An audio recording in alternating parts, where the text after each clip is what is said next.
শোনো, মানুষ সন্তান চায়, জ্ঞান চায়। সে পৃথিবীতে তার বংশধর রেখে দিতে চায়, তার অস্তিত্ব রেখে দিতে চায়, এমন একজনকে রেখে যেতে চায় যে তার মনে রাখে। কিন্তু আসলে পৃথিবীতে নিজের বলে কিচ্ছু নাই, কিছু থাকে না। যেমন ধরো, তোমার বাবার নাম, তোমার মার নাম তোমার মনে আছে, দাদার নাম, নানার নাম মনে আছে, দাদার নানার বাবার নাম মনে আছে, কিন্তু তাদের বাবার নাম তুমি বলতে পারবা বা মার নাম,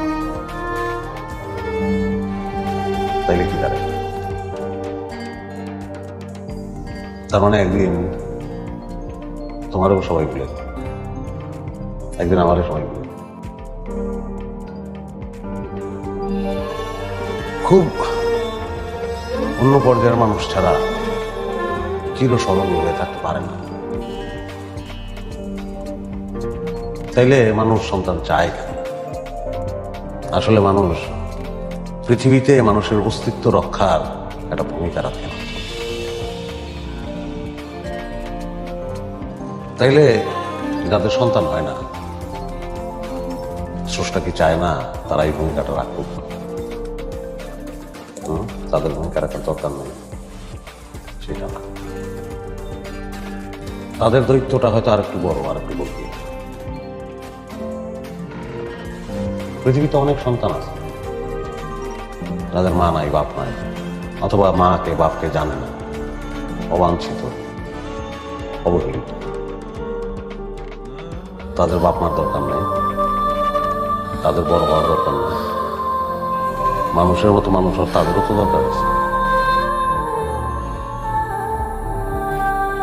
সেই পরের সন্তান যাকে আমরা পরের মনে করি, সেই সন্তানটা আমার না কেন? সেই সন্তানটাকে আমার বলে ভাবতে পারি না কেন? সেরকম একটা সন্তান, একটা শিশু,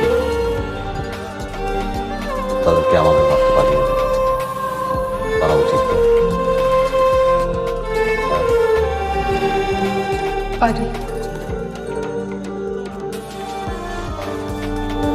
তাহলে এখন আমরা কি করবো?